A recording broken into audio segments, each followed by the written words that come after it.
dita aton tagipusoon sa pagdayaw kag pagsinggit sa aton buhi nga Dios. Amen. Hallelujah.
compares to the love of Christ in our life, church.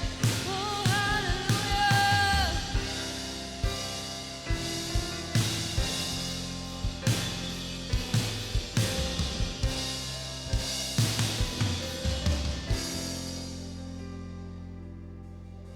Shout to the Lord, all the earth, let us sing.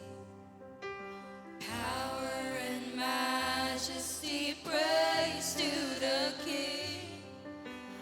Mountains bow down and the seas will roar at the sound of your name.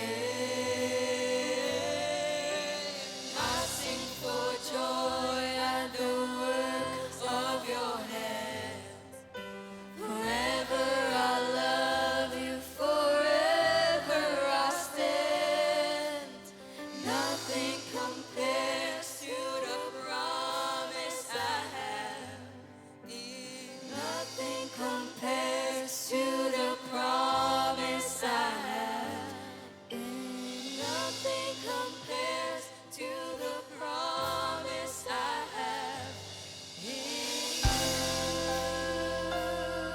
in 2 Samuel chapter 7 verse 20. David said to God, Lord God, you are God. Your words are true, and you promise good things to your people. Whatever the situation nga ginahatubang naton sa buong, He is God. Ano man nga kabudayan, ano man nga mga masakit ang ginatubang naton, He is God. And remember, He promised good things to His servants. Wherever season you at right now, He promised good things to you. Just obey the Lord. Just be willing to surrender your life. Because He promised good things in your life. And He is God of everything. He is the God of God and the King of Kings. Why don't you surrender our hearts today? And Lord, you're the God of my life. Jesus, I surrender it to you. So death could not hold you. The filter before you. You silence the boast of sin and grave. The heavens are roaring, the praise of your glory. For you are raised to life again. 'Cause you have no rival, you have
Lord, oh God. Thank you for the availability of each one of us, Lord. Salamat, Ginoo. Salamat sa pagpalangga mo, Lord God. Salamat, Ginoo, sa promisa mo, Lord God, sa imo mga katawhan, Lord. Lord, I pray, this night, Lord God, when we hear the word, Lord God, Lord, discipline us. Ginoo, tudloi kami, Ginoo, kung paano mangin disiplinado sa mong kabuhi, Ginoo, binang anak mo, Lord God. And I pray for Pastor Syra, Lord God. I pray that your words speak through her mouth, Ginoo. Thank you for your goodness, Lord God. Thank you for the love, Ginoo, nga ginaman mo sa tag-sa amo, Lord God. Dalayawon ka sa tanan nga tiyo, Lord God. Tungog kag himaya, hatag ko sa imo. In Jesus' name I pray. Amen and amen. I really praise God for this opportunity to preach again. Because as you all know, it shouldn't be me right now, right? It should be Pastor Sandro, where are you? Pero may ara siya call of duty sa iyang work. So that's why wala diri siya subong. But somehow, ang Ginoo kabalugid, magpanghikot. Hambal ko to, if you can remember, last Sunday I preached about true love obeys. And then I testified how God enabled me to resign. Come on! Naging trending siya dahil after 3 hours ang resign ni Lord. But, hindi ka gid mag-resign kung wala greater purpose. And for me, I found this is my greater purpose to preach the Word of God. Not only here, but syempre, kung diin pagkikita ginatawag sang Ginoo. So, tonight, please bear with me. Medyo lipot lang gid akong tinion to prepare, pero si Holy Spirit niya ang mag-speak sa aton tanan, okay? May I request a little bit of monitor? Gamay nga fan. Medyo init gid. Thank you.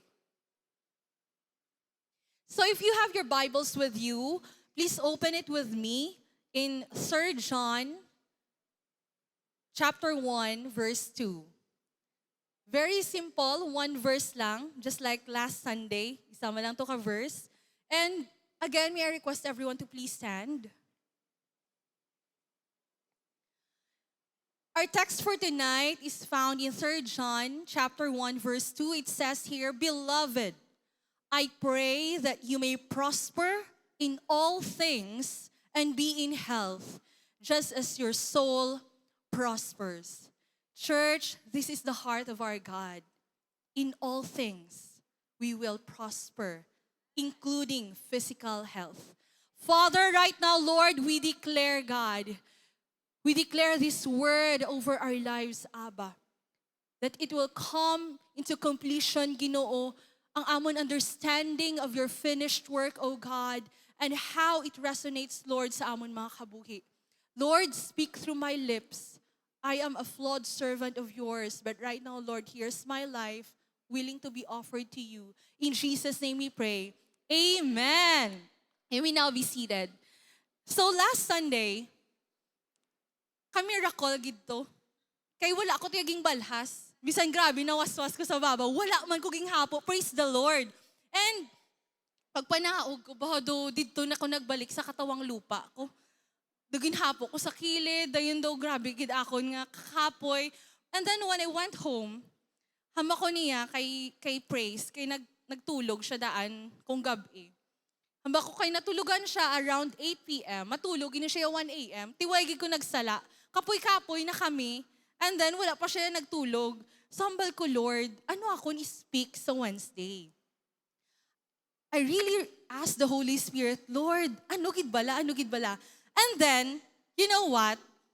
Last Sunday, isa to sa mga Sundays nga may na-miss gid ko nga term, nga linya, kag phrase. Ano na, be?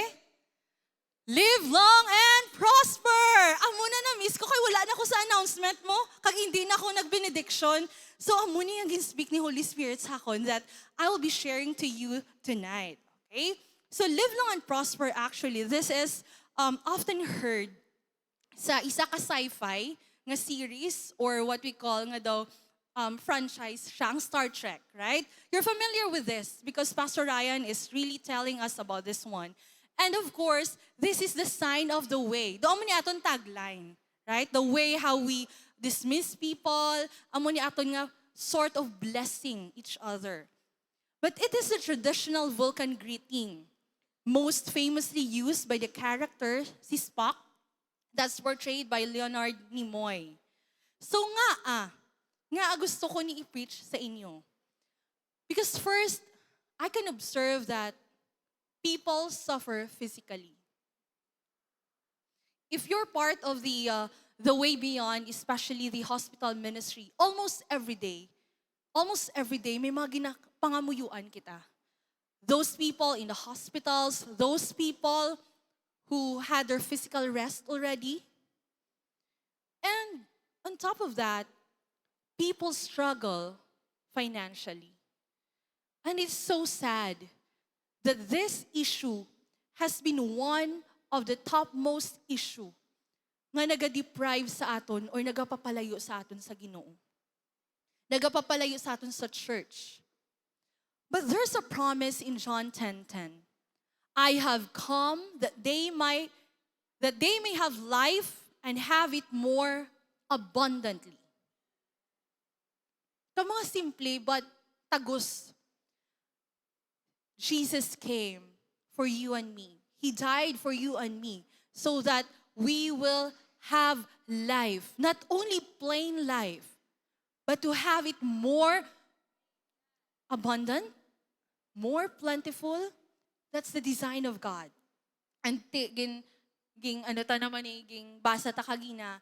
It's 3 John 1:2. Beloved, again, this is a letter to Gaius. Isa ni siya ka leader sa church. Hambal diri, I pray that you may prosper in all things and be in health, just as your soul prospers. Ma-disclaimer ko, anay. That's why one of the issues about the way church, especially diri sa Iloilo, ginatawag kita yung prosperity gospel. Because we believe in this. We believe that the God we serve prospers us, right? Hindi ko balaan kung ano ang klase ang ila Ginooya, pero ato niya Ginooya, He is a God who prospers. And it's part of His finished work. So this verse is a clear expression of the Apostle John's desire for the recipient, si Gaius, right? To experience holistic well-being. Kita nga mga tao, we put God in a box. We put God in a box in such a way nga, Lord, ma-work ka lang ya guro sa spiritual life ko. Lord, ma-work ka lang ya guro sa emotions ko. Pero when it comes siguro, Lord, sa akon healthy, do wala ka na daya guro. Kaya hindi taman ka makita. Usually, we have this little brain. Tama kagamay sang aton pagkilala sa character sang Ginoo. How great He is, His heart toward us. And I hope tonight, ma-unravel na siya sa aton.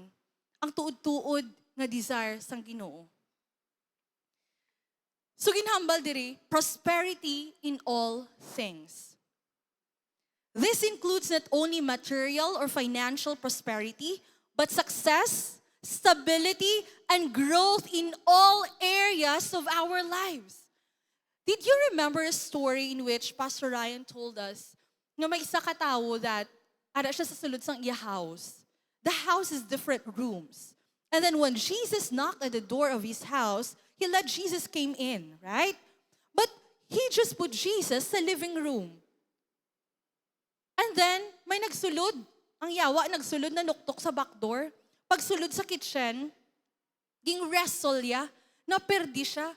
Tingala siya nga, Lord, ari ka man sa kabuhi ko, nga naperdi ko, how? It's because number one, dito mo lang yan si Jesus, ging butang sa living room mo. Okay, Lord, pasudlon, ta na ka sa kitchen. Ara ka na sa living room, kag sa kitchen, ha? But then another day, ang enemy knocked at the window. Nag-wrestle naman sila. Ang window nga to'y gali, ato sa iya bedroom. Ato na sa second floor. So hambala mo siya, Lord, ano man ni manari ka na sa akon kabuhi. Nga na perdi ko gyapon sang yawa, how? Nga aga pa kasala ko gyapon na. Because again, yung priso mo si Jesus. Sa imo lang yung living room, kag kitchen. But the desire of God is to be in your entire life.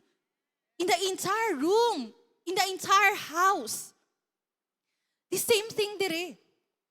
Jesus came so that we will prosper in all aspects of our lives. Not only sa aton nga financial, mga minimal lang yan, not only in material, but in all areas of our lives. And that includes health. Physical well-being is highlighted alongside spiritual prosperity, showing John's concern for the body as well as the soul.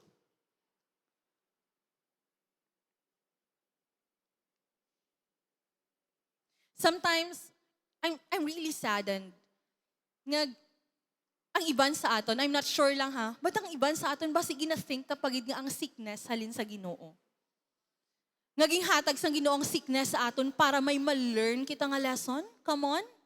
Is that the God that you serve? And kung lantahon ta diri, gabali kita sa fundamentals. The spirit, soul, and the body. Again, no question once you have Jesus in your lives, no question regarding your spiritual health. Because everything is new. You are a new creation already. Everything is healthy there. But the issue here is, if you can remember the illustration we had last Sunday, how open you are. Paano mo gina-open ang faucet nga mag-flow through siya sa imo nga soul kag sa imo nga body. Especially now that we're talking about body, adto siya sa medyo punta. Nung duman niya si Director Mabel nagsaot-saot, bisan na konsensya na ang soul, pero medyo layo siya. Di ang flow mo diya gamay lang. So, eventually, ang manifestation mo to sa imo nga body, hindi mo gina makita. Right? Later on, ma-unravel tapag ini. Next, as your soul prospers. Spiritual growth and well-being are the foundation. Again, tanan siya, found siya sa aton spiritual gid. Kaya mo siyang una-una ngaging change. The moment that we receive Christ, again, our spirit is already changed. We are a new creation. Dapat klaro na sa tanan. And material blessings to the condition of one's inner life. So, hindi po sing ganun niya, nga kay wala kaya material blessing or wala ka health, wala ka gito sang Jesus. So, lantawon ta na karon ang balance. Okay? So first, let's tackle living long. Living long, talking here, syempre, sa aton nga physical, sa aton body. Church, we need to understand that by His stripes, we are healed. We are healed.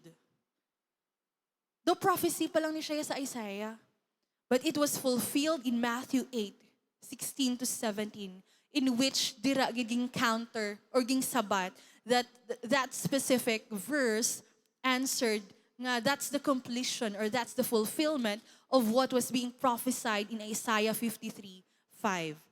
So again, I told you this, healing was paid by the finished work of Jesus. Period.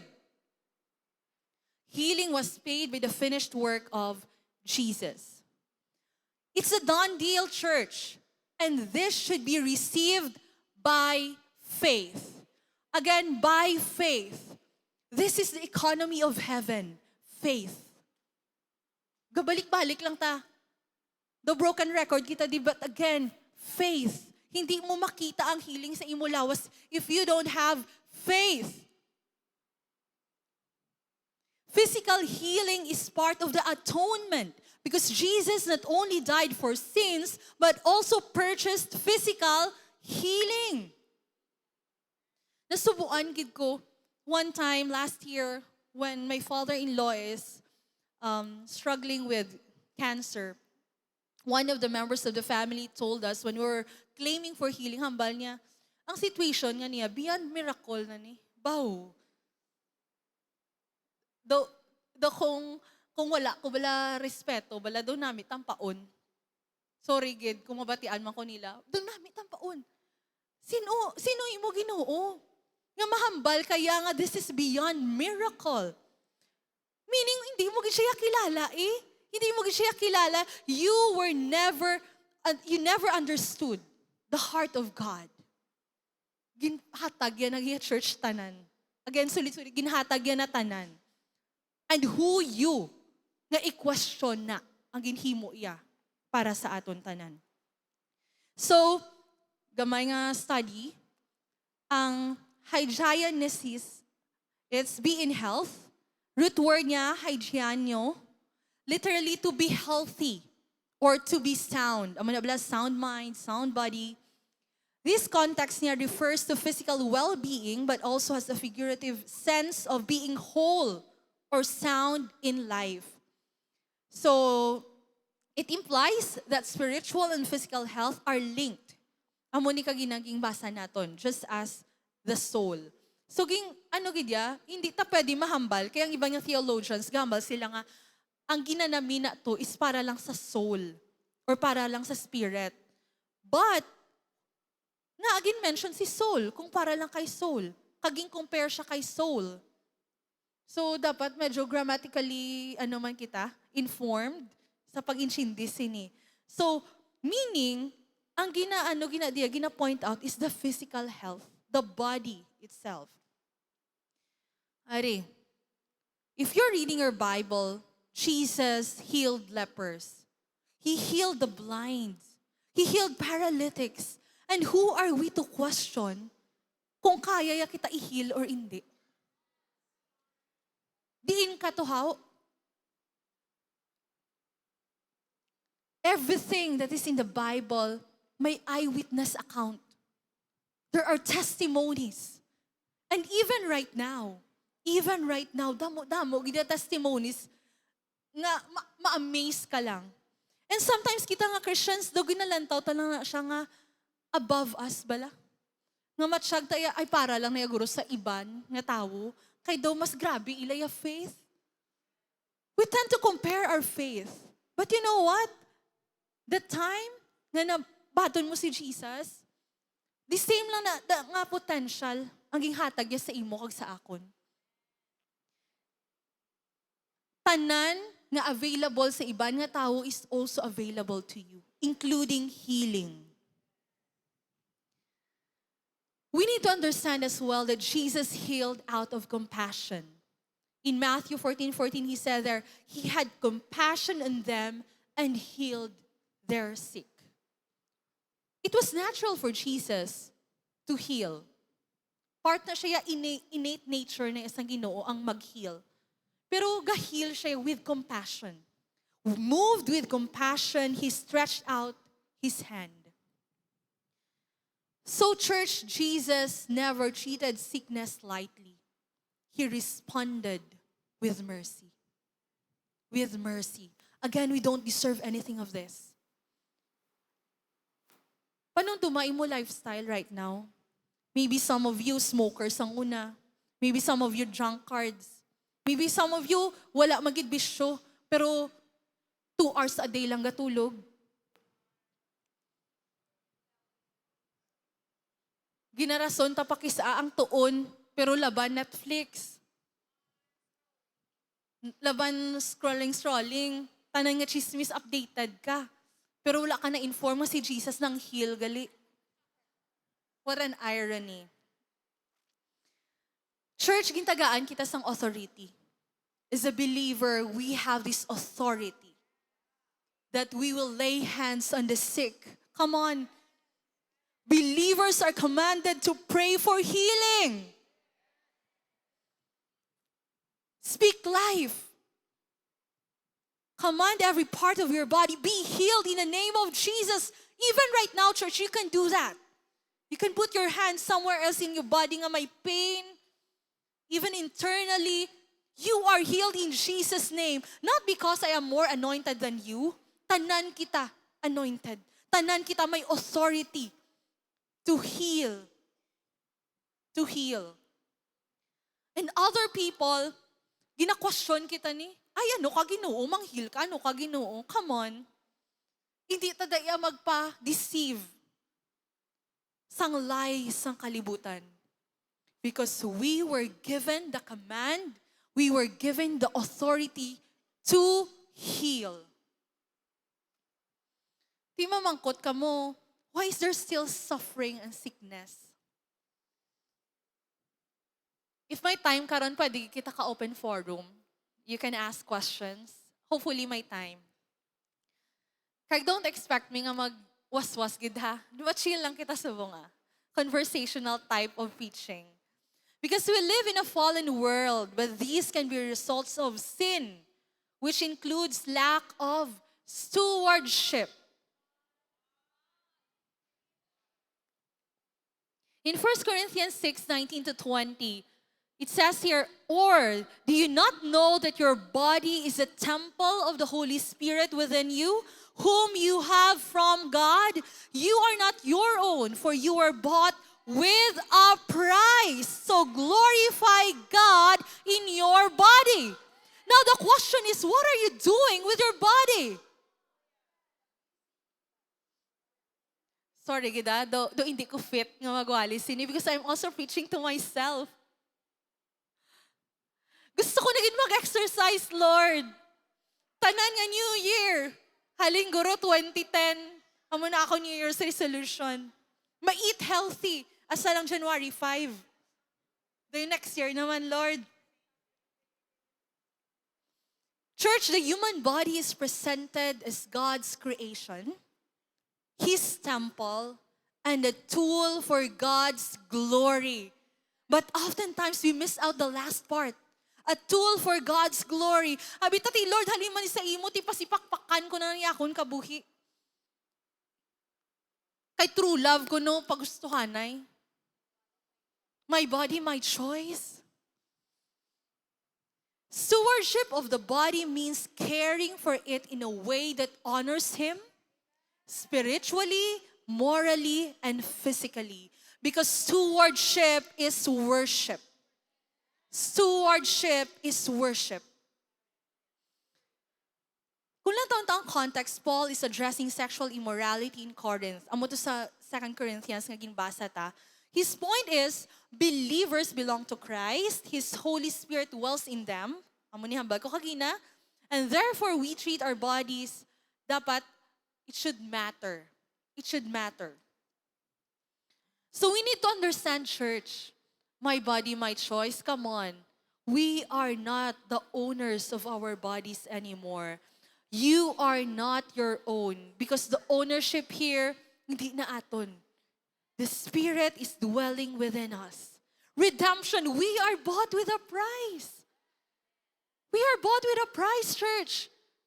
And ang price nga ni, it's priceless. Wala kita ya pwede may mahimo sa kabuhi ta nga mabaydan ta ni. Just try to imagine that you bought something. Nagbago lang imo nga iMac, bago lang imo iPhone. Grabe, gid ya paghalong mo. Amo to gani, if you can remember, hambal ko ang kwarta, mayo pa ang kwarta, ginasakay sa armored car. Do as if kung tiruhon, maanugid ang kwarta to. Pay ang tawo ya, we are prone sa many risks of the environment. But our body, we are bought with a price. And our responsibility is to glorify God using our bodies. A Christian's body shouldn't be self-centered, but Christ-directed. Christ-directed. We need to offer our bodies as a living sacrifice because holiness matters. Paul, again, was addressing sexual immorality here. Given that the Holy Spirit is dwelling within us, sexual sin is not just physical, it's spiritual. Abita ha, kay we're doing it physically. Come on, we are the bride of Christ. We kept on flirting with the world.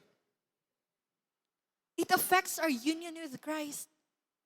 Did you know that every time that you commit sin, you are ashamed?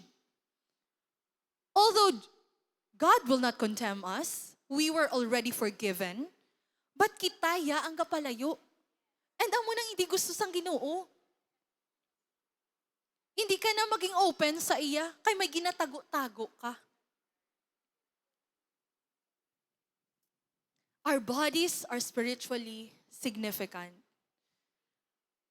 I'm not demeaning the testimonies of people like First to bala kay IZ, nga dancer siya, sex bomb dancer siya. And then, naging Christian siya, ging obey si God in whatever way possible, kag kung ano man diya testimony.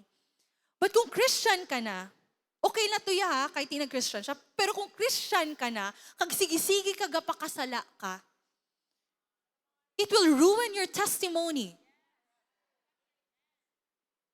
And your intimacy. Correct, Pastor Therese. Again, it's never a salvation issue, but it's more of intimacy issue. You will never enjoy the experience of having God in your life because you kept on compromising. Kagamo gina hindi ya gusto. Because again, small compromises, it's not literally rebellion.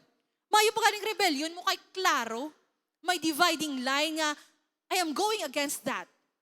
But compromises, sometimes ari ka di, sometimes ari ka man di. At the end of the day, tingala ka, God will tell you, I never knew you. Sakit na siya, church. Pero sometimes we took church, we took the Word of God as a band-aid. Yeah, every time may sala ka, okay, band-aid. Kuanay ko anay, tapalan ko anay.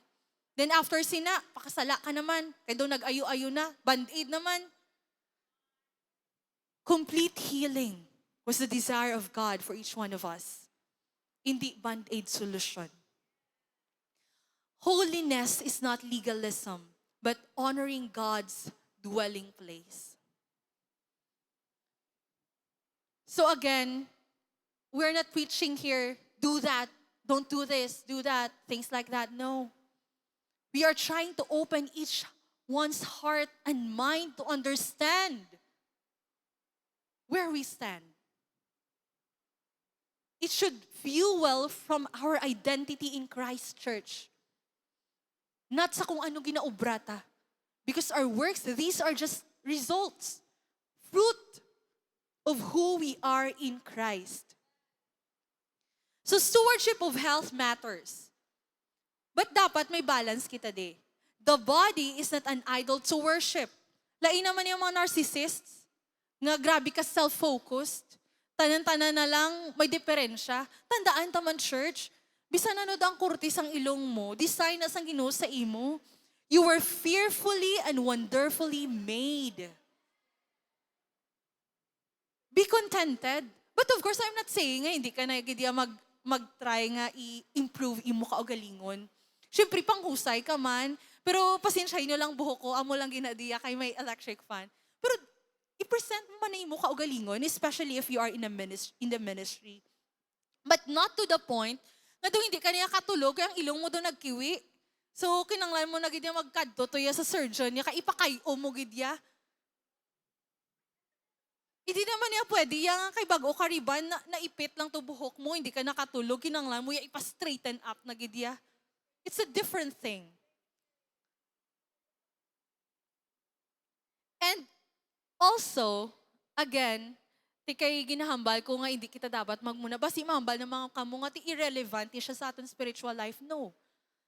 Previously, gin-explain ko na kung ano ka-importante ang aton nga bodies. So the scripture encourages wise care. Take note of the word wise. Wise. Fear the Lord. Okay, ara naman sa fear of the Lord, it will be healing to your flesh. Bodily training is of some value. Training, exercise. So church, caring for your health honors God, but obsessing over appearance does not. Late ka na sa church. Kay grabe, hindi mo make-up. Pila kasampaw pag abot, di pag-ibi mo sa altar call, di na make-up mo. Na-miss out mo ya ang worship ya. Sa altar call ka na lang ya kaabot. Na-miss mo ang worship, na-miss mo ang word of God. Sa altar call ka na lang. Kay grabe mo ya pagwapa. It does not honor God. So we need to be wise to know the balance. Amunigi na tudlo sa aton subong. So what we do physically has spiritual significance. Christianity rejects the idea that only the soul matters because Jesus redeemed the whole person. your spirit, your soul, your body. There is a natural body and a spiritual body. And God plans to resurrect our bodies, which shows their importance. So that's why, church, we need to steward our bodies. Because the Spirit dwells in us. Amo lang ginakasimple. Stewardship. So heart check ka mo. Lifestyle check kita tanan. Basi halin Monday to Friday. Wala ko gahambal nga kalain ang sardines ha. Pero 5 days gida sardines gida imo ginakaon. Kay favorite mo lang gidya. Or kay tamad ka lang gidya magluto. So dapat wise kita. Wise kita nga mag-choose. Even sa whatever that we take in. So are, balaan nyo naman ni, substance abuse dishonors God's temple. Especially if it leads to addiction.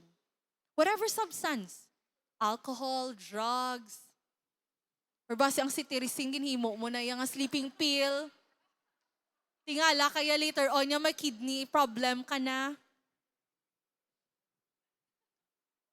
Grabe gidila kadlaw mga guilty gini sila guro. Ako sa muna guilty ko na, kung hindi ko katulog inom ko cetirizine. But the Spirit convicted me kaya hindi siya healthy. And you know what? Sometimes, when ang issue dire, it's not the cetirizine, but our dependence. Ang dependence sa hindi dapat sa bulong or any substance, but sa Ginoo lang. Because true rest is found in Jesus. And of course, sexual immorality dishonors God's temple. Always sa gina-emphasize, not only applicable to our young people, but even to our married ones, even sa mga singles naton dira or widowed. If you are not married, abstain. Do not commit sex. We are clear with that. We don't tolerate that in this church. And destructive habits can dishonor God's temple. Habits like, amo na ang pulaw. Damo-damo gid sa ato ng gapulaw. I know that. I understand. I've been there. I've been working night shift man sang VA ko. And I'm not saying nga untati na. What I'm saying is, kaon ka healthy. Hindi kayo nagapulaw ka, sige inom mo soft drinks. Pansit Canton, ano pagid? Chips. Na may guro apple. Parang, ang apple may caffeine man na mo. Tuduwi ka on apple.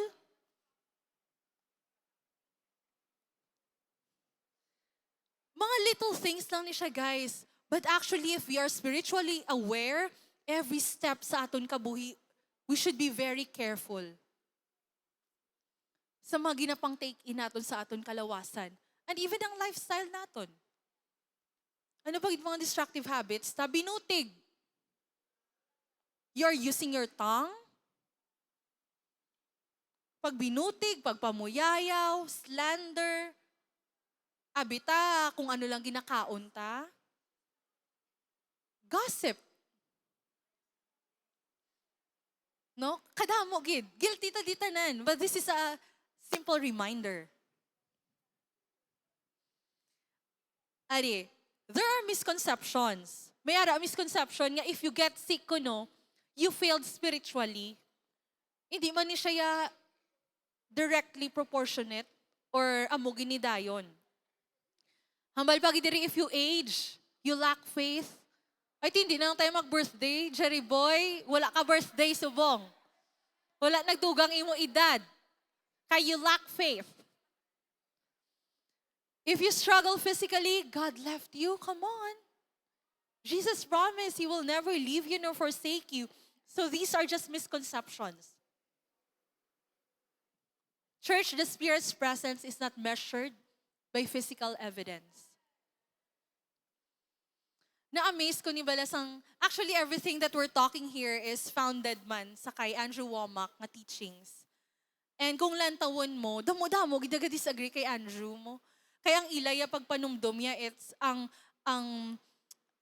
health ba lang ang ginatawag sa soul lang na ikag sa spirit, pero hindi na sa body ko, no? They are the theologians nga gina-critic gid, ka gina-contradict. But you know what? Si Andrew Wommack, grabe a testimony. Una-una, personal ha, personal. Hindi lang to yung sa maging pang-prayhan niya nga we have thousands of accounts if you can research about him. But personally, he really experienced this sa iya bata. Okay? Istorya ko una sa iya bata ha. Sang 2001, March I think, iya bata napatay. Ging declare na gid sang hospital nga napatay iya bata. That was I think 4 hours to 5 hours na nga na-declare. So ging dala na sa morgue. Ang tiil may tag na gidagani, may time of death na and all. But you know what? Andrew and his wife prayed. They speak life to their son. And you know what? All the doctors were so amazed. Nga nagpungko ang ila bata. Nabuhi ang ila bata. Oh my God, I can feel the Holy Spirit right now. Nagpungko ila bata. Kag wala gida any brain injury, wala gida any physical nga ano sa lawas. So mga batang ati, ay para lang na guro kay Andrew. No. The same authority, the same power is moving within us, church. Kita lang yung galimit sa aton kaugalingon. We can go out sa hospitals, raise the dead, heal the sick. When Jesus was here, amo na yung ginahimo. Kita yaga ano taya. Gapamantay sang kilid balay. Gapamantay kung anong latest chismis. Sometimes, that's the reason why we cannot see that right now. Because kita nga mga Kristiyano, nahadlo kita to do it. Kaya kita mismo may doubt. May doubt. May unbelief. Sino sa inyo kaagi pray nga, Lord, I'm praying for healing. Pero kung will mo yaguro, Lord, initi batunon ko ni. I rebuke in Jesus' name. Nag-pray ka for healing, dahil batunon mo man? Ano gid bala? Ano gid bala? If you believe God that He is a healer, you need to believe that all the way. All the way. All the way, church. Hindi pwede nga galiso-liso ka. Double-minded ka. You are unstable. Kabudlay. Wala ko ga pangakig ha. Bagay, chill lang kita. Chill. Again, church, I hope nga matapos sa aton Bible study subo nga may mga changes bala. Actually, these are things that we need to unlearn. Because the world kept on preaching to us nga ang sickness, may plano ang Ginoo para sa imo, nga ang sickness may purpose ang Ginoo para sa imo. Even though actually He can turn things around, still, it's not His will. It's not His will for you to have that sickness. Because He already paid for that. Simple logic. Hindi ta di kinanglan grabe nga calculus or ano dira nga mga equation. Simple logic. If you believe that Christ died for you, ging redeem niya ka, that was already part of the atonement. Hindi ta kinanglan duga nga pagtuo.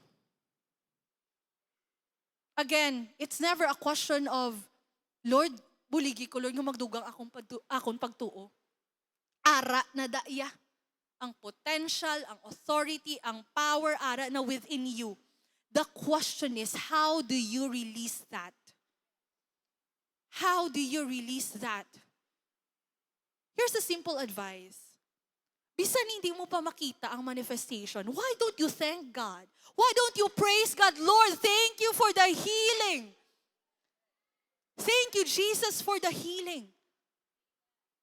The world may see us nga daw ka buang, but this is our faith, church. This is our faith. And to continue my story, sa son pa lang to, sa iya naman niya nga wife, nakita iya gida nga daw na nag-bump ang into something ang dughan sang iya asawa kag nag-stop na gid breathing. But that moment nag-speak life man siya. Nabuhi man iya asawa. So near death experiences. That's why si Andrew Wommack Very firm gid siya. Bisan damo-damo nga mga critic sa iya nga teachings. Very firm gid siya ya. Nga ang living a long life, it can be manifested gid ya sa physical health. And did you know right now, even though damo siya ya kwarta, again, gapati gid siya sa divine health. So it's not a matter of mapati lang ko sa divine health kay daw wala naging kuya savings. Sige Lord, patihan ta na lang ka Lord, kay wala na ko choice. Pero kung gamuad-muad, imo bank account, mapakimo ko, mapaamo ko ni. I'm sorry, gid. Okay, ginayang insurance. Okay, ginaya kung anong dira ang mga backup plans ninyo. Pero ang pagtuo, dapat himpit. Himpit. Diin mo ginabutang imo nga pagtuo sa imo nga health insurance, sa imo savings, or sa Ginoo. Pili ka. You choose. Because faith does not deny facts. Amo ni hambal ni Andrew Womack. Okay. May aragid man niya mga symptoms. It's there. It's given. But it rebukes those facts to dominate. It rebukes ang mga facts nga to dominate. We are not degrading ang medicine naton. Damdamo, tadi doctors, basi, ma-friendship over kami ni karon ni Pastor Aimee. Pas, hamba ka lang sala ako ha. Okay. But you know what? You can really declare ang healing sa whatever it is. Kag i-rebuke mo ginaya. Mas mayo gani nga nabalaan mo. Kay mga lanan mo siya, kag ma-rebuke mo siya intentionally. Whatever it is, i-rebuke mo siya. I think it's okay for Pastor Chris nga i-share ko nino. We believed for healing sa father-in-law namon. Nakon gali, father niya. We went through a lot of tests. Grabe, ang nalipat ko kung biopsy to. Basta may specific nga test nga dapat 1 or 2 weeks lang maara na dayon ang result. But it was extended to I think more than a month. Kito hindi gid siguro magpati ya ang doktor ya nga kay laing gid ko nung nakita ya pero ang result lain. So ginhatag sa mo ng first result, it was benign. Wala gito ya any sign of malignant or whatsoever, dira nga cancer siya. It was benign. So kami ni Pastor Chris, grabe, nagidi amon celebrate. Wow, our dad is healed in Jesus' name. That was the miracle already. But wala man ko may ginabasol subong. Pero sometimes wala, dito na dayon nagsulod nga, it is beyond miracle. Lain na ya dayon ang ginapatihan. And then, wala pagid nagpati sa amo to. Hala, sige, pagid nga test. Because, again, ang mind ta balakisa, amo na ang gadro sa aton man nga reality. Kung gusto mo yung makita ang cancer, gito, makita mo gid man yung cancer. But the moment that you rebuke that thing, madula, ginaya in Jesus' name. Because everything will bow down in the name of Jesus. Even your sickness right now, it will bow down in the name of Jesus. And we are meant to prosper. Live long and prosper. So ang prosper nga word, it is literally to prosper, to succeed, to have a successful journey. The word originally carries the idea of a path going well or being successful in every way. Hindi lang in spirit, hindi lang in soul, pero sa physical realm. It's about overall success in life's journey, including relationships, work, and spiritual endeavors. So in 2 Corinthians 8:9, for you know the grace of our Lord Jesus Christ, that though he was rich, yet for your sake he became poor, so that you, through his poverty, might become rich.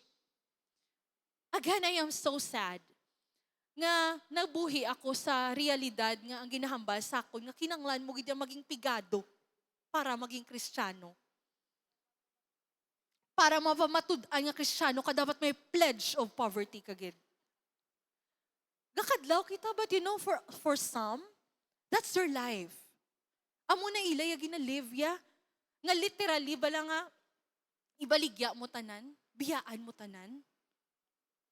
That was not the call of God. And that is not His will. Kay karon dogin insulto mo ya finished work. Dogin insulto tang ya finished work. Take note, it is God's will for believers to prosper financially. And that prosperity is part of the package paid by the precious blood of Jesus. Ay, kailit man na yadaya sa the way man, kwarta-kwarta naman ito ilagay ni istoryahan, no? That's why nga ginalabel kita prosperity gospel. Because the gospel itself is already prosperity. Ang gospel mismo, good news na siya. Kag it encompasses everything, every area of our lives. Not just the spirit, not just the soul, but even financially. Hindi tagid pag-i-question ang God's ability to provide. Kay ginhambalya giniya kaging declare agad that my God will meet all your needs according to His riches of His glory in Christ Jesus. No one can consume all the riches of His glory. Wala. Bisan pila ka bilyon pa da, hindi tagid yung mapapigado ang Ginoo. Bisan mag-ano ka pa sa kabuhi mo ya, glorious gid ya ang iya riches. We need to understand God's provision. Paul assures that God Himself will supply everything needed, not just materially, but in every area of life. Later on, i-balance na nato ni siya, okay? Stay put lang. Riches of His glory, this emphasizes that God's resources are limitless, glorious, and tied to His character, not merely earthly wealth. So hindi tama measure because we can never truly understand the character of God. His ways are higher than our ways. His thoughts are higher than our thoughts. So hindi tagin ma-fully fathom ang character sang Ginoo. And that's the source of our provision, church. We can never measure the love of God. We can never measure His grace, His forgiveness. And that the same God who forgave you of all your sins, the past, the present, and the future, is the same God who will provide for you. And remember, in Christ Jesus, wala kita yaga deviate kay Jesus. Balik tagyapon. Provision comes through a relationship with Christ, highlighting dependence on God's spiritual blessings as well as physical needs. Timambal ka, ti Pastor Sai, nga akadamo man to yasang mga nagmanggaran, hindi man ganin sila Kristiyano. Mostly ganin sa ila corrupt. Di mo na kay corrupt sila. Kay mamanggaranon ka lang kung drug lord ka, smug lord ka, kaga praise the Lord ka. Kaya ang ibang ginagamit man ang ngalan ni Jesus sa ila personal benefit. But we are not this kind of people. We are not this kind of people. So kung lang taon naton, ang issue na diya is dependence. Diin kaga-depend. Kay sino kaga-depend. Not about kung ano nakadamo ang kwarta nga na. God gives believers favor and anointing to prosper, not just wealth itself. Sang una, patuya, ang mana nga everyday, pagbugtaw nila, may pagkaon da. But 2 Wednesdays ago, Pastor Sharon talked about when the manna stops. Mano ka? When the manna stops. And right now, hindi pwede nga pagbugtaw, mahulat ka lang da. Ang muna ginhambal ko sa inyo church, nga ang pag-resign, hindi na siya trend. Hindi tayo magsuno-suno kay may nag-resign siya, ma-resign ka man, no.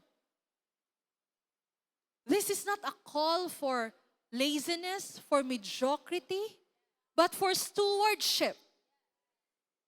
For stewardship.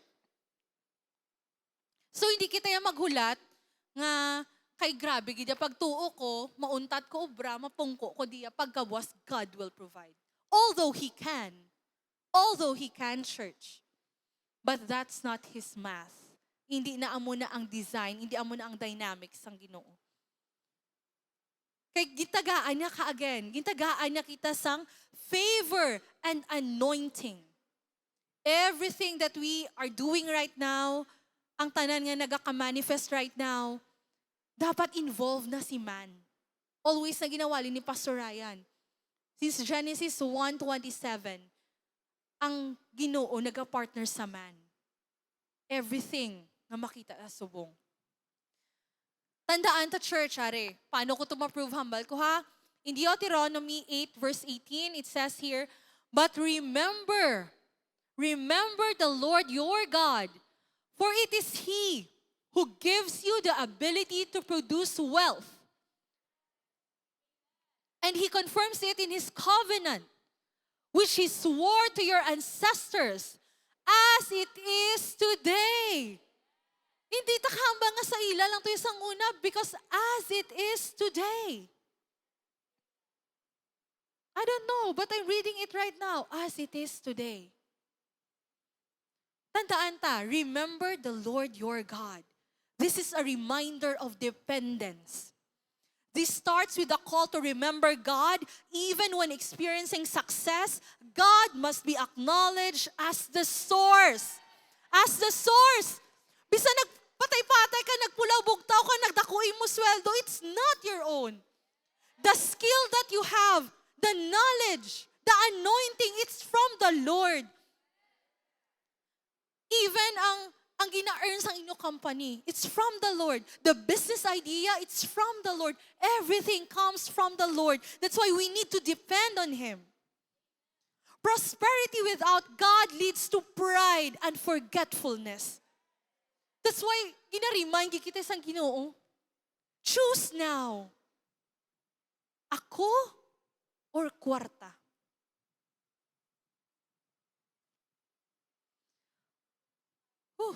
Hindi ko magugtas. Next point, for it is He who gives you the ability.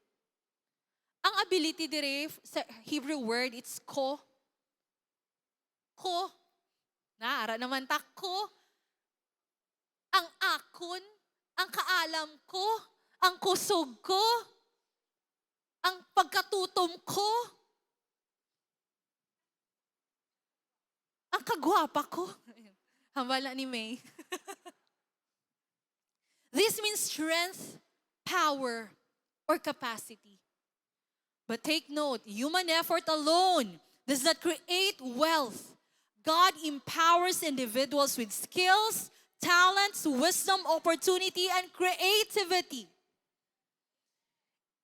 Hindi kuya kambal nga, sige lang bisan 2 days lang akong preparation, kaya ako giniya kay sagad kuya mag-cheche, sagad kuya mag-chika-chika, tuya sa ilaya, maihambal kuya, no. Bisan ang chika, ako niya kag-example, kuya, wala ko naging preparahan. Si Holy Spirit na tanan. Because we need to be anchored sa aton Ginoo, sa finished work ni Christ. To produce wealth, the Hebrew word for wealth here is mashal. It can include abundance, resources, and or prosperity. But prosperity here is not limited to money. It can be crops, livestock, or material blessings. Ang mga crops ni siya kag livestock sa Old Testament ni siya. And of course, gin-confirm na ni ang iyang covenant. Wealth is not just for comfort or luxury. It serves as a sign of God's faithfulness to His covenant. Grabe gina si God, no? Wala siya yan nag-operate outside sa covenant niya sa aton. Kung ano ang kanta, bala kagina? Ang shout to the Lord, ang mga promises ng Ginoo. Yes and amen, gid siya. Kay everything ang ginhambal niya, ginatuman niya, gid. Unlike us.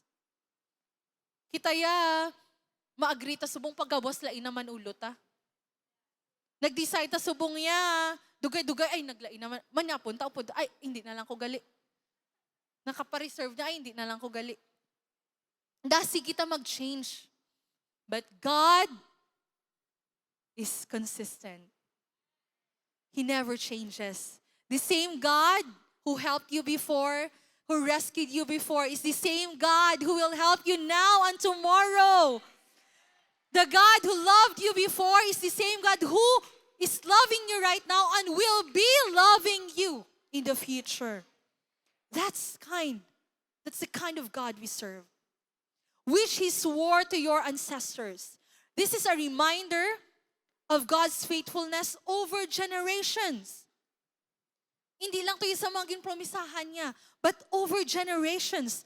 God's provision links to His unchanging promise. Very awesome God gid siya ya. Indescribable God gid siya ya. Kung maintindihan ta lang na tani. Prosperity is not random, but it is tied to God's plan and covenantal relationship. So hindi tayo kahambal nga ang prosperity para lang niya sa mga pastor, para lang niya sa mga church leaders. Because again, kadamo members, kagdamo to yung ganing nga unbelievers nga mas prosperous pa kaysa sa mga church people. Why? Because this blessing is given to all. The same ba sa salvation? Wala pinilian ang salvation, ah? Pero depende na siya kung batunon mo if you receive it. So our response should be again stewardship. Stewardship is our response because we are not owners but stewards. We are not owners but stewards. Kita niyo to ang nag-trending ging post ni Alvin. Nga you cannot say that it's your car. Kay pag-utang mo kuno sa bangko, hindi pa man na fully paid. It's not yet in your name. Kung ma-fully paid mo na, it will be in your name. But the question is, can we pay the life of Christ? Naging sacrifice niya para sa atin. We can never pay that. We can never pay that. That's why we can never claim it on our own. Only lang it in the name of Jesus Christ. Look at this in Luke 16:10-11. One who is faithful in a very little is also faithful in much. And one who is dishonest in a very little is also dishonest in much.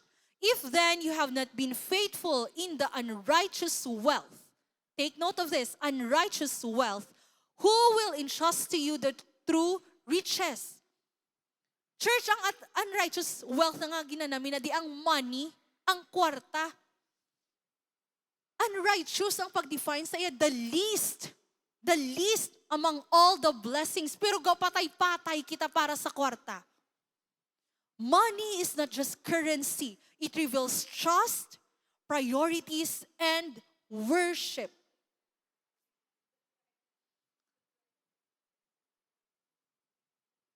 I may not be speaking to all of you right now. Kaya ang iba nati, I know yung ati, important kin man ang kwarta.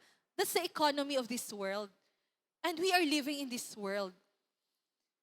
But if your life is being dominated by the issue or by the power of money,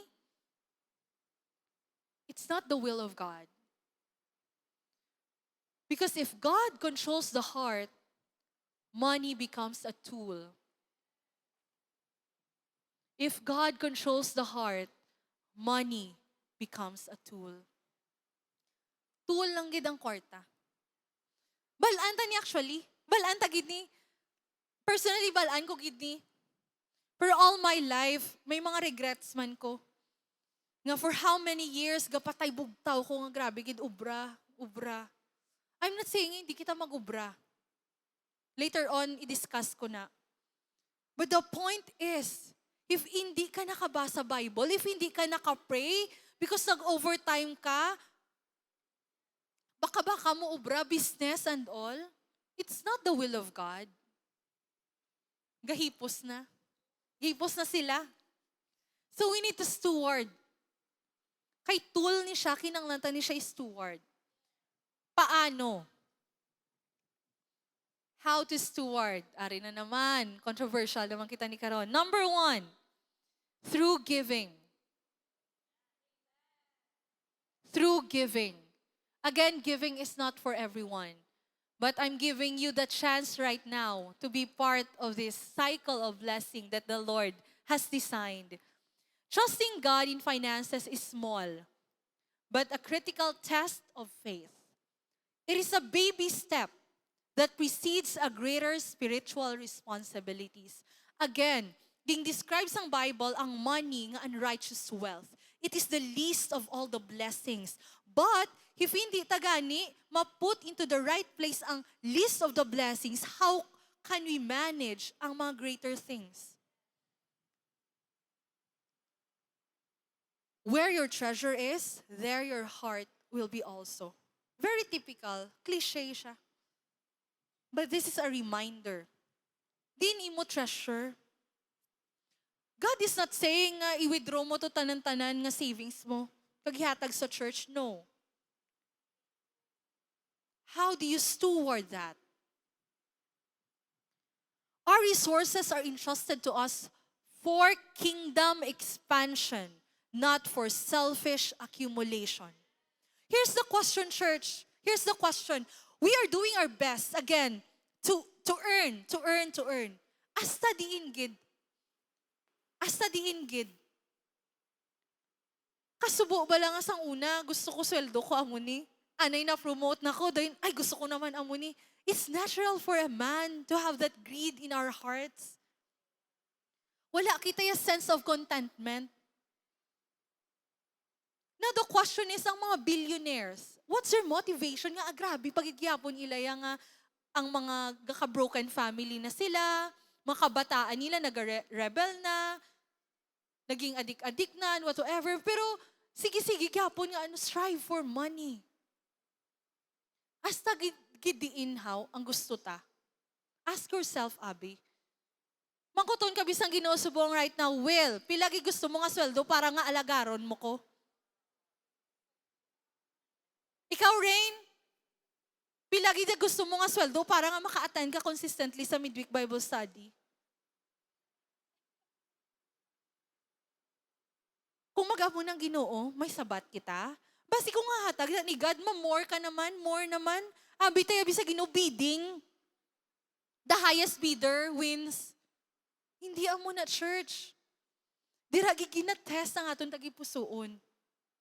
It's not about the amount, but our dependence sa provider sang aton nga needs. Our giving shifts from percentage to heart posture. Hindi no ko bang mangkuton nga ti dapat 10% gid pastor say buligi ko bi account. Bo grabe naging guro milyon naging guro kay kinanglan mo na accountant no. But you know what? It's not about percentage but heart posture. Dini mo tagipusoon. Amo na nga gahambag ida si God that He really loves the cheerful giver. Because bisan milyon mo pa na, bisan bilog mo pa na nga savings, kung hindi cheerful imo heart, wala nagaupod imo heart, it doesn't please the Lord. The issue wasn't percentage, it was surrender. Pero actually, ang todo na di, kung gina-acknowledge mo that you are not the owner of the resources that you have, money is never an issue. Because you surrender everything to Him. The same God who carried you through before will be the same God who will provide all your needs. All your needs. Di, Lord, may mga wants ko, Lord. Let's see. Everyone, look at this. Because Jesus did not give a percentage. He gave Himself. He gave His all. Wala na yung sa language sang Ginoo, ah. If you can remember the preaching, love the Lord your God with all. Our Lord in all in all. Because He gave His all. Christian giving flows from gratitude for grace. not fear of obligation. Kung nahadlo ka lang, kay matsyag mo ay balang, gini ni Pastor Sai nga naghatag ko or wala mo kay ti part siya daan sang finance team. Tigin sukota ka, wala man. But the Lord knows your heart. Pwede ta kasukton, pero basi may ginaagyan kagid man niya sa kabuhi mo subong and you are dealing it with the Lord or may ara kagid gina-journey dira. Hindi ko niya ma-question. But again, dapat gahatag kita out of gratitude, not fear of obligation. This should be an overflow, church. This should be an overflow. So una-una, how to steward? Dapat giving. Ari, let's go to the practical. Second, we need to have practical financial stewardship. Abita balaki sa church, ang stewardship, it's about, kay may kwarta na kusubong, how do I steward this? How do I save this? How do I spend this? We thought it that way. But na-amaze ko sang revelation, kag-leading from the Holy Spirit, because we need to have honest and honorable earning. Halin pa lang gali sa earning, dapat gina-steward ta na. Halan pa lang sa source, dapat insakto na. Hambal diri sa Proverbs 11:1, dishonest scales are detestable to the Lord. To all the business owners there. Wealth gained hastily will dwindle. Let him labor working with his hands what is good. So church, stewardship includes honest business practices.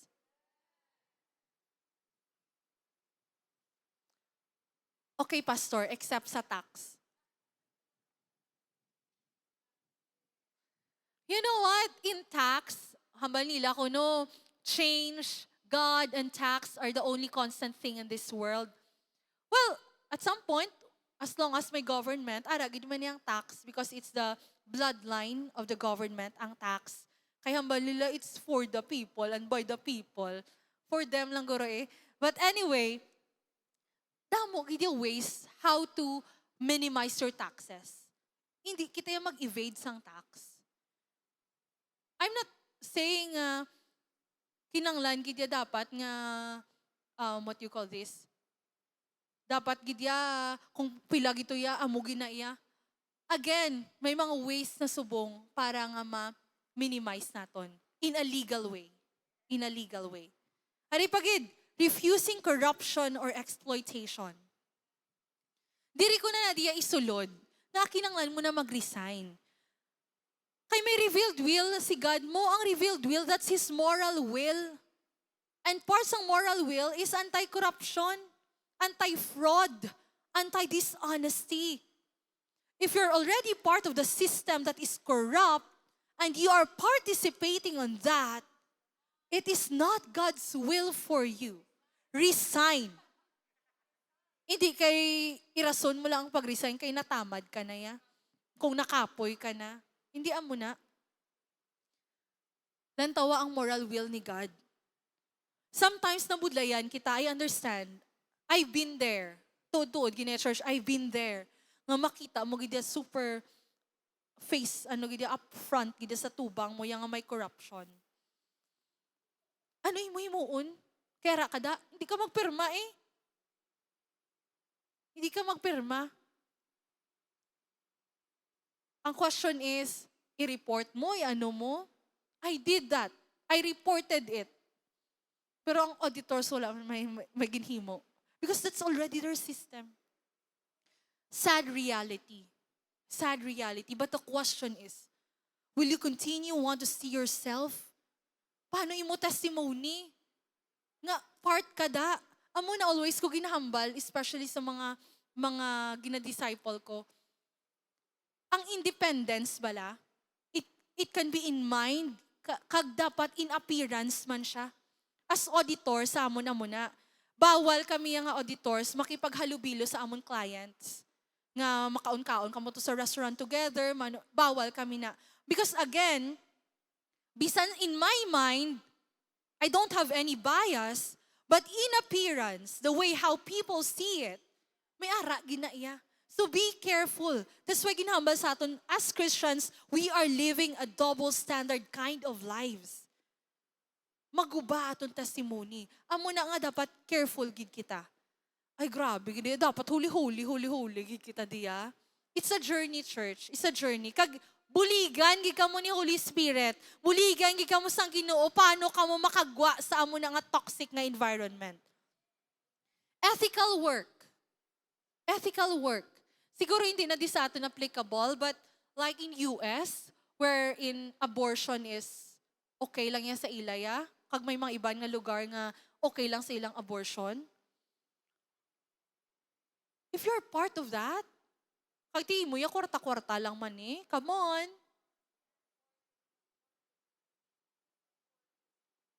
Oh, porn business, ari niya sa Philippines. Bugaw.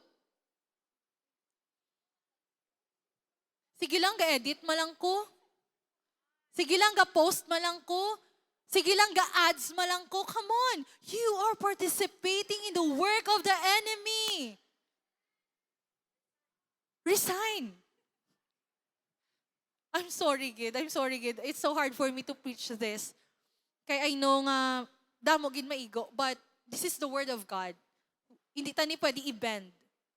Avoiding income from sinful or harmful industries. Club. May ilim nun da, may drugs da. OnlyFans. Grabe daw na si Pastor Chan nawalaan niya, oh. Kasubo, church, kasubo. But again, we need to understand the source of everything. God will provide. God will provide. God will provide. If money is gained dishonorably, it is not faithful stewardship. If your job pulls you away from God, it's not His will. It's not His will. Medyo dasigon ko, 7:30 na. Another part of practical and financial stewardship, di ba, kaginag giving. Next is how do we earn? Dapat honest and honorable. It is also wisdom for us to plan and do budgeting. The plans of the diligent lead to profit as surely as haste leads to poverty. Again, this is open to all. That's why even though hindi Christians ang iba, nag-prosper sila financially in their businesses because na-master nila somehow ang wisdom of planning. Hindi tayo maghambal kay sila gani, Lord, kalain mo to sila batasan nga prosper sila yahaw. Because the same again ang ginhatag sa aton tanan.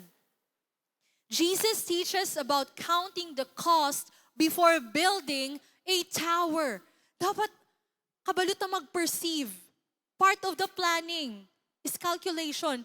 Okay man na, mambal ka nga i-balance sa, grabe gida pagtuo ko. But faith is not risk. Faith is calculated risk based on the finished work of Jesus.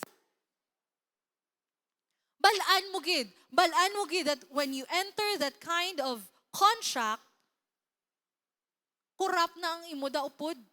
Hindi na tsakto ang iya nga ethical perceptions kagang iya nga mga standards sa iya kabuhi. Pero sige lang yapon basi mabag-o ko pa malang siya. Ara na naman ta. Church hindi gid. We need to see. Wala kita naging heal ni Jesus para maging blind. Wala siya nagpakamatay para maging blind kita. Physically, He healed the blind. Dapat hindi man kita blinded in whatever endeavors nga ginaano naton. Sa mga businessmen diri, compute gid. Because their numbers will speak for itself. That's part of wisdom sa stewardship. Careful planning and wise decision-making are acts of stewardship. Wala ta diya ginadimin ang faith. Ngati, wala ka gani plano kung sino baligyaan mo. Mangutang ka na sa bangko para sa imo business. No. Damo kita diri mga people nga medyo financially inclined. Pwede ka mo kapangayo bulig. Hindi pwede blinded kita. And the third one, controversial. Avoid debt. In this church, we really highly discourage nga mag-utangay kita. Because debt is often seen as a form of bondage. Wise stewardship involves living within one's means or even below our means. Actually, ang utang itself, hindi na siya sala. But kung ano ang results ng pagkautang mo, dira ang issue. The borrower is slave to the lender. Ginpang inmatchan kita ni Jesus for us to be free. For us to be saved from slavery. That's why He called us friends, not slaves anymore. Imagine na bala, hindi ka na kasimba again, hindi ka nakaalagad sa Ginoo, nahadlo ka magwa, kay damo-damo Bombay. Ang Bombay may mga scooter, pwede ka gidlagson. Hindi ka na kagwaya, hindi ka na kaano sa imo obra, kaya kinanglan mo mag double job, triple job. Kita ko dako imo utang. Okay. Kung may utang ka subong, it's okay. Seek help. Kag-wisdom gid. We have our church leaders, we have our pastors. Ang gina-offer ta di not only spiritual, but even practical. You can come to me. Tagaan ta ka Excel sheet. Buligan ta ka how to track your expenses. I'm not perfect. Gina-journey ko mani, ging journey ko mani. But again, if lugmo ka na sa utang, there's something wrong. There's something wrong. Kinanglan mo na bulig. Okay? Let no debt remain outstanding except the continuing debt to love one another. Dapat amo lang gini ang utang ta sa isigda ka tawo, ang palanggaon siya. Because it's part. Sang kaman sang Ginoo, love the Lord and love one another. Ka-beautiful gid sang scripture. Being debt-free preserves freedom and allows generosity. Sometimes, gina-compromise na natin tithes, our offerings. Kay Lord, ibayad ko ni Anay, Lord. Hindi na gusto sang Ginoo. Hindi gusto sang Ginoo. Wala gahamba si God nga, kay mabuhinan ang inughatag mo sa iya, no. Gusto niya mabuhinan, imo worry. Because in the very first place, hindi niya gustong mag-worry ka. Did you know that in the Bible, do not worry is mentioned 365 times? The same thing as 365 days, daily, God is commanding us, not requesting us, but He is commanding us not to worry. And then you inflicted yourself with things to worry? Come on. It's not the will of God. This is so familiar to all of you. Seek first the kingdom of God and His righteousness, and all these things will be added to you. We are not seeking physical health per se. We are not seeking the financial prosperity per se, but we need to seek first the kingdom of God. Everything will follow, church. Everything will follow. Seeking the kingdom first transforms money into eternal investment. I want to earn more because I want to help the church. I want to donate. Not to earn salvation. Not to really please God. Not to feel good about yourself. Ako gid ang highest giver. No. But because you understand the eternal purpose that God has in your life. Stewardship becomes participation in God's kingdom expansion. Start with yourself. Start with yourself. In the Old Testament, long life in the land was a primary sign of blessing. Musicians, you can now get ready. Sa una, long life. But the emphasis is no longer mainly on length of years, but on the quality and permanence of life in relationship with God. Church, we need to understand that eternal life begins now if you have Jesus in your life. Not after you die, not in heaven. Now, church, now. This is the long life. We need to live in divine health as God has designed for all of us. Church, in the Old Testament, prosperity often included land, crops, peace from enemies. But in the New Testament, prosperity becomes more holistic as it is about spiritual wholeness that affects every area of our life. Long life and prosperity should be anchored in our identity in Christ. In our identity in Christ. These are not the goals of our lives, church, but these are just the overflow. Overflow. Overflow. Long life and prosperity were already paid by Jesus.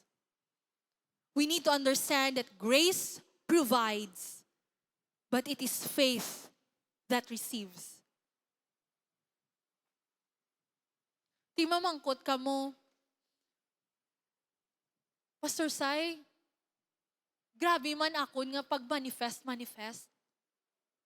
Nga hindi ko gidya makita how. Sino kaagi sina? You prayed for healing and then you didn't see healing. You prayed for work, you prayed for prosperity, but you didn't see it. You don't need more faith, church. You need to look inside of you. You need to revisit the finished work of Jesus in your life. We're preaching this because the potential is within you and me already. Ara na da, the same power lives in you. The question is, how do you release it? How do you release it? Andrew Wommack actually suggested a lot of things. It's never about the technique, it's never about the strategy, but it worked. Number one, church, tandaan tagid. It is never about striving to have long life. It is never about striving to have that prosperity, but it's about believing and receiving the finished work of Jesus. Second, when you believe it, don't doubt it. When you believe it, stay with it. Hold on to it. Hold on to the promises of God in your lives that are yes and amen. Don't ever doubt it. And here's amazing pagid. Even if you don't see it right now, church. Even if you don't see it right now, thank the Lord.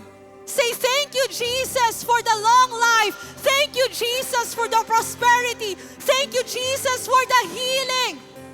Because by that and through that, you declare Jesus in your lives. The way, church, live long and prosper in the name of Jesus. Shout to the Lord, all the earth, let us sing. Power and majesty, praise to the King. Mountains bow down and the seas will roar at the sound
Father God, nothing compares to the promises that we have in you, Lord. Right now, church, everyone close your eyes. We will take this opportunity to declare healing and prosperity to the people right now. If you're that someone who needs physical healing, take that step of faith and come here at the altar.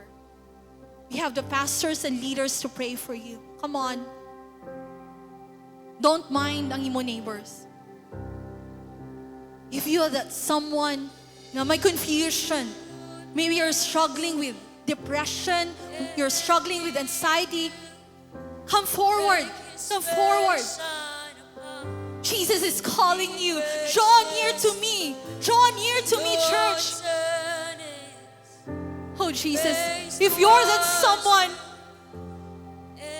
who's struggling right now with your relationships,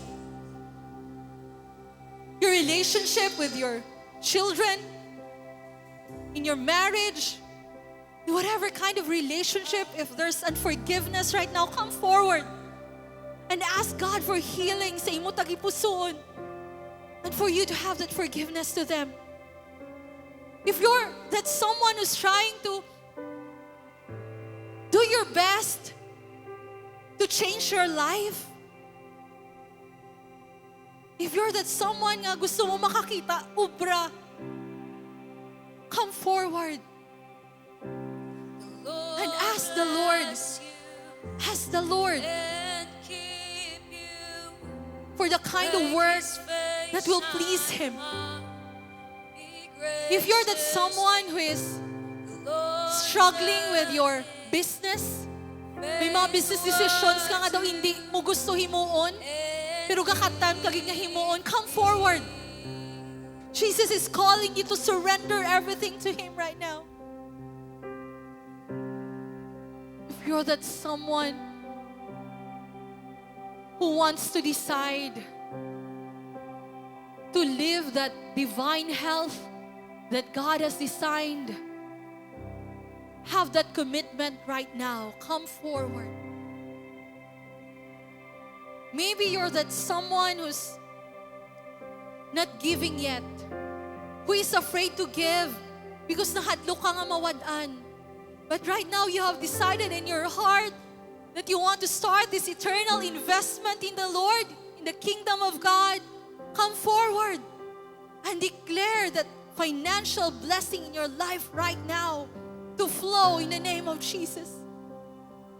Lord bless you and keep you. Make His face shine upon you. Be gracious to you. The Lord turn His face towards you and give you peace.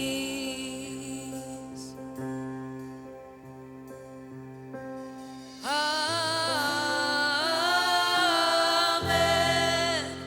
Amen. Amen. Amen.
be upon you and 1,000 generations, and your family and your children and their children.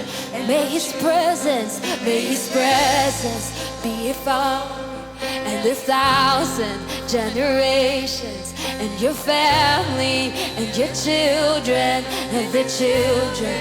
May His presence go before you and behind you and beside you, all around you and within you. He is with you, He is with you, in the morning, in the evening, in your coming and your going, in your weeping and rejoicing. May His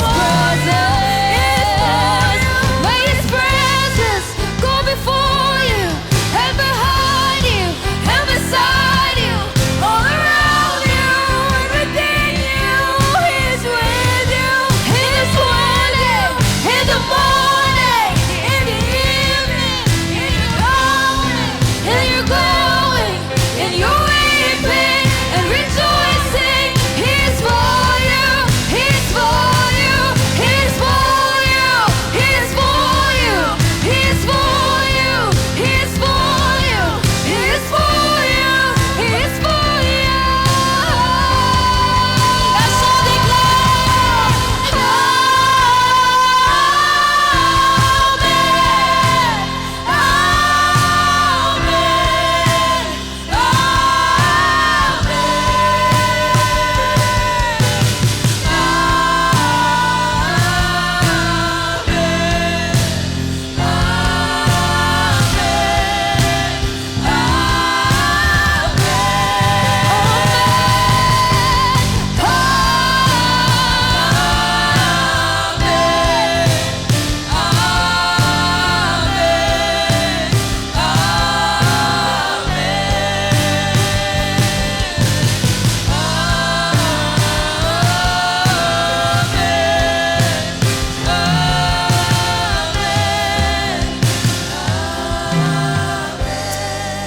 Hallelujah. Right now, God, we declare, Father God, long life and prosperity, Lord, in all aspects of our lives. In Jesus' name we pray.